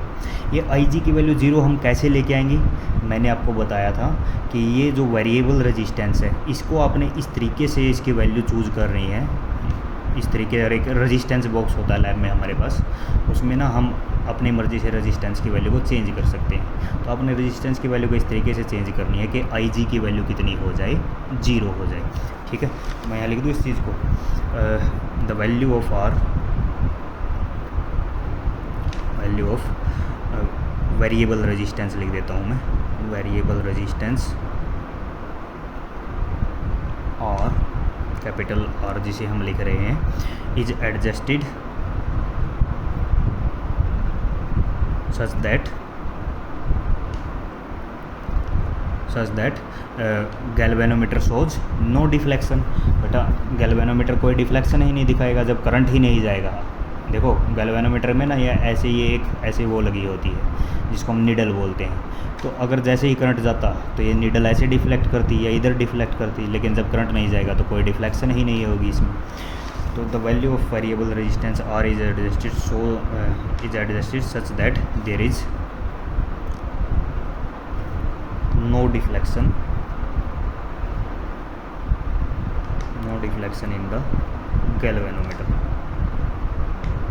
गैल्वेनोमीटर के अंदर कोई भी डिफ्लेक्शन नहीं होगी। ये कब हो सकता है कि जब IG की वैल्यू कितनी हो जाए, 0 हो जाए, यानी करंट जो जा रहा है गैल्वेनोमीटर के अंदर कितना हो जाए, 0 हो जाए। इस बात का मतलब ये है जो हमने ऊपर लिखी है। तो अब देखो इस IG की वैल्यू जो 0 है, इसको इक्वेशन नंबर 1 और 2 दोनों में क्या कर लो, पुट कर लो, ठीक है। तो ऐसी कंडीशन में ब्रिज को क्या बोला जाएगा, बैलेंस्ड व्हीटस्टोन ब्रिज बोला जाएगा, ठीक है। तो substituting putting IG is equal to 0 in equation 1 and 2, दोनों इक्वेशन में IG की वैल्यू क्या पुट कर दो, 0। पहली इक्वेशन कहाँ है हमारी, ये रही हमारी इक्वेशन नंबर फर्स्ट। ये देखो इसमें IG की वैल्यू 0 पुट करोगे, IG की वैल्यू 0 पुट करने से क्या हुआ, ये सारी टर्म ही क्या हो गई, 0 हो गई। इतनी बार ठीक है। तो यहाँ पे रिजल्ट क्या आया, -I1P plus I1 minus I2 into R is equal to 0। ये लिख दूँ। चलिए तो हमारा रिजल्ट आया है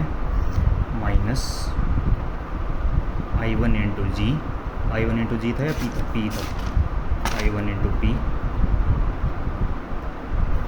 उसके बाद क्या था हमारा plus I minus I1 into R, plus I minus I1 into R। और ये किसके इक्वल था बेटा, 0 के इक्वल था। इसमें तो कोई प्रॉब्लम नहीं है, ठीक है। अच्छा, उसके बाद यहाँ से अगर मैं I1P को मैं चाहूँ तो इसको इधर उठा के ले जा सकता हूँ, नहीं ले जा सकता हूँ, बिल्कुल ले जा सकता हूँ। तो यहाँ से क्या इक्वेशन बन जाएगी, ये I minus I1 into R is equal to I1P, ठीक है। तो मान लीजिए इसको हम लिख रहे हैं इक्वेशन नंबर 3। ऐसे ही IG की वैल्यू 0 पुट करनी है कौन सी में, सेकंड इक्वेशन में। सेकंड इक्वेशन में 0 पुट करोगे, ये रही हमारी सेकंड इक्वेशन। देखो एक तो ये वाली टर्म 0 हो जाएगी, एक ये वाली टर्म 0 हो जाएगी, एक ये वाली टर्म, जिसके साथ भी IG है ना वो सब 0 हो जाएंगे। तो यहाँ से क्या बचा, माइनस I1Q, माइनस I1Q। अच्छा, ये IG वाली तो हो गई 0। उसके बाद यहाँ से क्या बचा, I1S माइनस I1S, दोनों ही I1 थे क्या, ये कुछ गड़बड़ है शायद, I आया होगा ना यहाँ पे, एक मिनट। हाँ ये I है, ये I नहीं, I1 नहीं है बेटा, ये क्या है, I है, ठीक है। तो I minus I1 plus IG था ना हमारे पास, ऐसा था। तो हमारे पास क्या रिजल्ट आया, I into S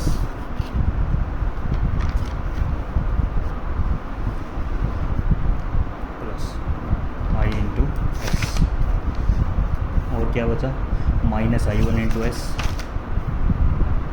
minus I1 into S. और क्या बचा है हमारे पास, ये IGS तो क्या हो गया 0, क्योंकि IG की वैल्यू 0 और वो भी 0। तो ये इक्वल टू किसके एक बचा, 0 के। इसको भी थोड़ा सॉल्व करके लिख लो। पहले तो इसको I1Q को उठा के इधर ले जाओ और इन दोनों में से S को कॉमन ले लो। तो यहाँ क्या बचा, I माइनस I1 और S को हमने ले लिया कॉमन, और उधर जाके ये बना I1Q। तो इक्वेशन नंबर कौन सी आ गई बेटा, 4, ठीक है। अब 3 और 4 दोनों को क्या कर दो, डिवाइड कर दो। तो डिवाइडिंग इक्वेशन नंबर 3/4, 3/4। तो देखो 3/4, ये इसके डिवाइड में करने से ये वाला फैक्टर पूरा कैंसिल, R/S बचा, और I1 से I1 कैंसिल, P/Q। तो R/S is equal to P/Q। यही तो हमारे पास व्हीटस्टोन ब्रिज की बैलेंस कंडीशन, ठीक है। तो ये व्हीटस्टोन ब्रिज दूसरे तरीके से था। अच्छा, एक दो इम्पोर्टेंट पॉइंट है, नोट में बना के लिख लेना। सबसे पहले एक पॉइंट क्या है, मैं लिख रहा हूँ कि व्हीटस्टोन ब्रिज है ना बेटा, सेंसिटिव कब होता है, एक बार ये पॉइंट नोट कर लीजिए। व्हीटस्टोन ब्रिज, अभी बताता हूँ सेंसिटिवनेस क्या होता है, पहले इसको लिख लीजिए। Wheatstone bridge becomes very sensitive, become very sensitive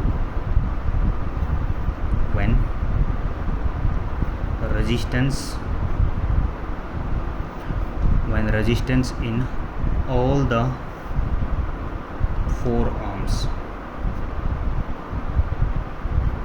of bridge are almost same। ये क्या लिखा मैंने, ये कंडीशन है बेटा कि उसने पूछा कि व्हीटस्टोन ब्रिज सबसे ज़्यादा सेंसिटिव कब होता है। Wheatstone bridge is very sensitive when resistance is in all the form of the bridge are almost same. देखो ये जितनी भी आर्म्स है P Q और S, इन सब में ये रेजिस्टेंस की वैल्यू थी P Q और S, 4 आर्म्स में। तो बेटा अगर चारों आर्म्स में रेजिस्टेंस की वैल्यू ऑलमोस्ट सेम हो जाए ना, चारों में रेजिस्टेंस की वैल्यू ऑलमोस्ट क्या हो जाए, सेम, तो उस समय ना ये जो हमारा व्हीटस्टोन ब्रिज है सबसे ज़्यादा सेंसिटिव होता है। सेंसिटिव का मतलब क्या होता है बेटा, सेंसिटिव का मतलब होता है जैसे ना बहुत छोटी कोई बच्चा है हमारे पास, हम ना उसको ज़रा सी उंगली लगा दें, ऐसे हाथ लगा दिया जैसे मैंने, उंगली लगाते ही वो क्या बोलेगा, रोने लग जाएगा, ठीक है ना। तो हम क्या बोलेंगे, ये तो छोटी सी बात का क्या बना रहा है, बतंगड़ बना रहा है। तो सेंसिटिवनेस का बेटा यही मतलब होता है कि बहुत छोटी सी चीज़ का बहुत बड़ा बतंगड़ बना देना।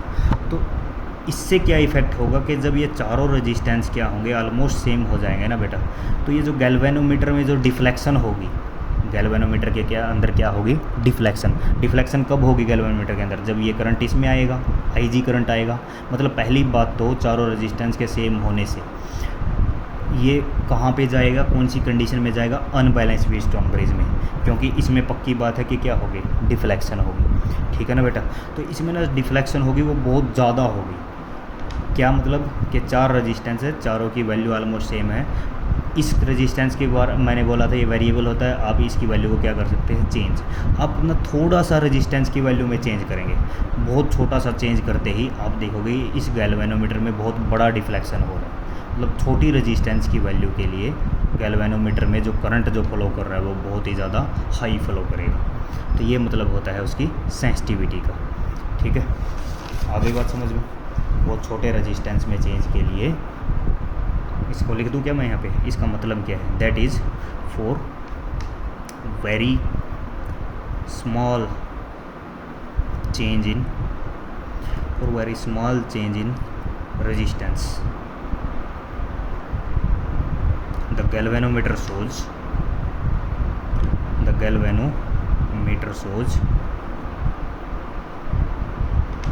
very large deflection। बहुत ही बड़ा बेटा वो क्या दिखाएगा आपको, डिफ्लेक्शन दिखाएगा, मतलब उसके अंदर लार्ज करंट फ्लो करेगा, that is large current flows through galvanometer,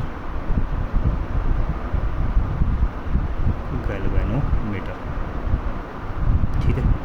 तो कई बार आपसे पूछ सकता है कि सेंसिटिविटी का क्या मतलब होता है, उसका मतलब ये होता है। तो एक पॉइंट तो ये हो गया।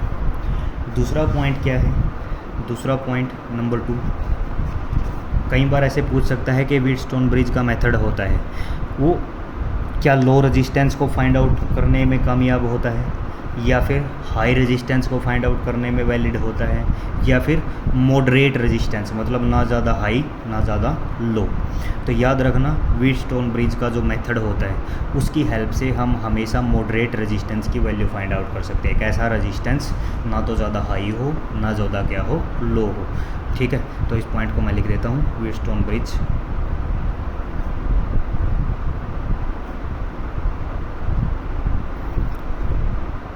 method cannot be used to measure very high or very low resistance, ठीक है। इसकी हेल्प से हम सिर्फ और सिर्फ कौन सा रेजिस्टेंस की वैल्यू निकाल सकते हैं, मॉडरेट रेजिस्टेंस की वैल्यू निकाल सकते हैं, ठीक है बेटा। अगर हम व्हीटस्टोन ब्रिज की हेल्प से, व्हीटस्टोन ब्रिज का दूसरा नाम मीटर ब्रिज भी होता है, मैंने कहा प्रैक्टिकल एप्लीकेशन, तो क्वेश्चन कई बार ऐसे भी पूछ सकता है, can metre bridge be use for finding resistance of moderate value, high value या फिर लो वैल्यू। तो आप क्या बोलेंगे, तो वो कौन सा होता है, लो मॉडरेट वैल्यू का हमारे लिए क्या रहता है, हेल्पफुल रहता है, ठीक है। क्योंकि ना बेटा अगर हम हाई रेजिस्टेंस और लो रेजिस्टेंस मीटर ब्रिज की हेल्प से फाइंड आउट करेंगे ना, तो उस केस में ना ये जो आपका मीटर ब्रिज है या व्हीटस्टोन ब्रिज है वो बहुत ज़्यादा इनसेंसिटिव हो जाता है, उसकी सेंसिटिविटी गायब हो जाती है, ठीक है। दूसरी बात, अगर मान लीजिए मैं लो रेजिस्टेंस को मेज़र कर रहा हूँ, किसको मेज़र कर रहा हूँ, लो रेजिस्टेंस को। तो हमारे पास ना मीटर ब्रिज की देखो कुछ ऐसी शेप होती है, मीटर ब्रिज में जो प्रैक्टिकल में होती है, ऐसे एक स्ट्रिप लगी होती है, ये ऐसे, ये एक कॉपर की स्ट्रिप लगी होती है